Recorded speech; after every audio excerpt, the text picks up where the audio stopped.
people should definitely snap her up on a speaking tour. Maya Wind. But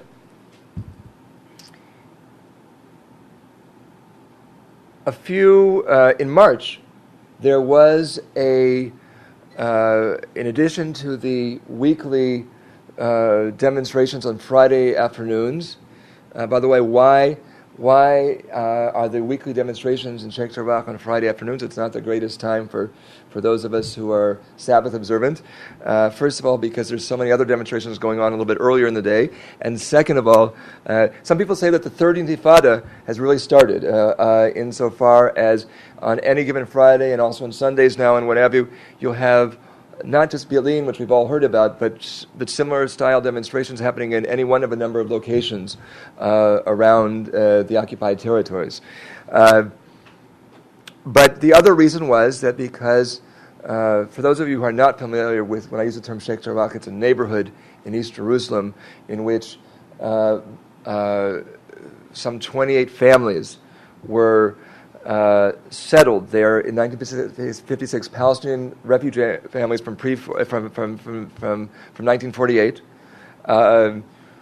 people from Jaffa, from Haifa, from West Jerusalem, and after 1967, two Jewish groups said it had been their land before 48, and they started a long Kafkaesque court battle.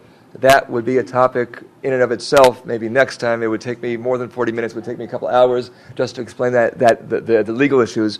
But the bottom line is that it's resulted in the last 2 years in some families starting to be evicted from their homes. Our former mayor, Teddy Karlik, is rumored to have said, "Don't touch us with a 10-foot pole. It's a Pandora's box." How many of us Israelis would like to institute a principle in which everybody goes back to where they were living before 1948? We Israelis would definitely end up on the short end of the stick if we were to do that. Be that as it may, that in this neighborhood, one of the foci is the real reason is because it's part of plans that were created by Rabbi Ascherman and then Benny Alon,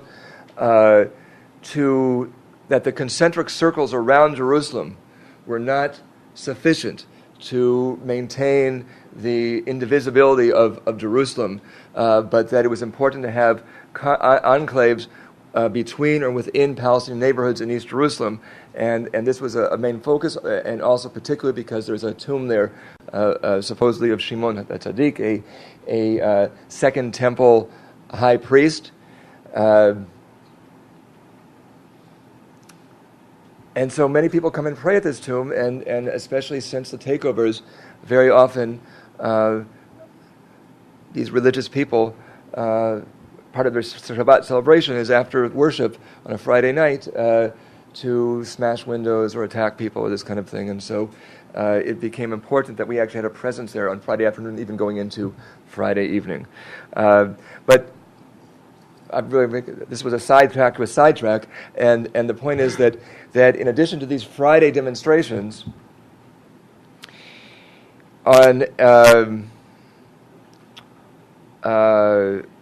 in March we had a much larger demonstration on a Saturday night. There were a few thousand people there, a far cry from the 80,000, 100,000 people that sometimes in the past the Israeli left would muster in Tel Aviv for a demonstration, but also much more than anything else that's happened in recent years. Certainly since the Second Intifada, there's been a collapse of the Israeli left in many ways. Many mainstream moderate left Israelis that came were very uncomfortable. In some ways, I was uncomfortable also. There was a decision to allow Palestinian flags and not Israeli flags at the demonstration. As far as I'm concerned, I hate flags, period. When I was a congregational rabbi, I demanded that there be no flags inside the sanctuary. For me, it's almost avodah zarah. It's akin to idol worship to have a flag of any sort.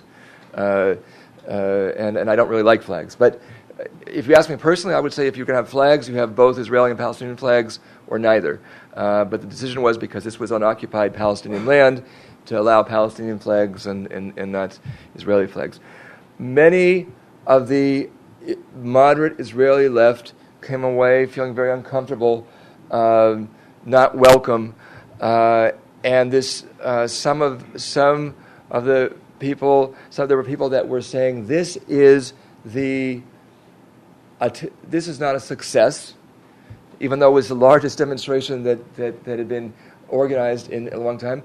It is a disaster because it's going to taint the whole left in Israel as not Zionist or anti-Zionist or this kind of thing. And so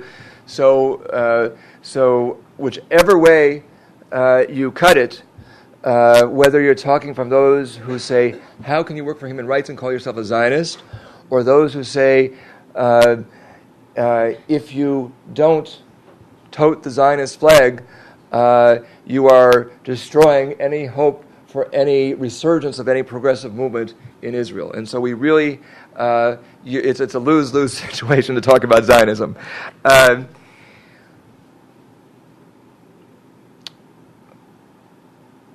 I used to not call myself a Zionist.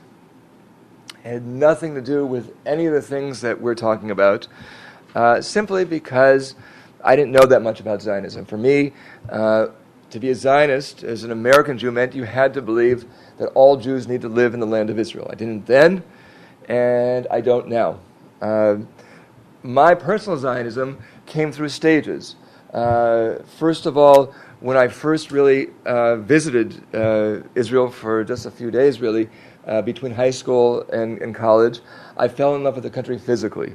And then in college, I would have all these debates with my Zionist roommate, who's now living in Los Angeles, and I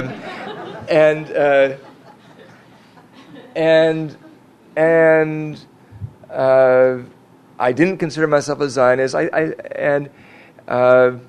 And finally, I read, and I'm sure some of you have seen it or have read it, a very good anthology called The Zionist Idea, edited by Arthur Hertzberg. It traces the history of Zionism. And see, I don't have to give that whole lecture now. I can just say, go read the book. And the different strands of thinking within Zionism. Within that book, you will find, and certainly in Zionism today, strands of Zionism which I find abhorrent, racist, and disgusting. And other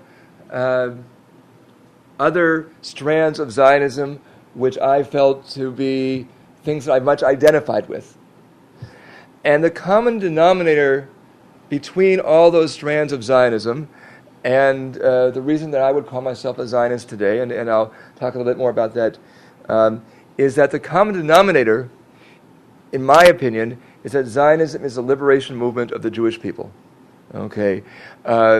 Without going into all the history and all these kinds of things, the basic proposition is that Jewish oppression throughout the centuries is a function of that we were an abnormal people.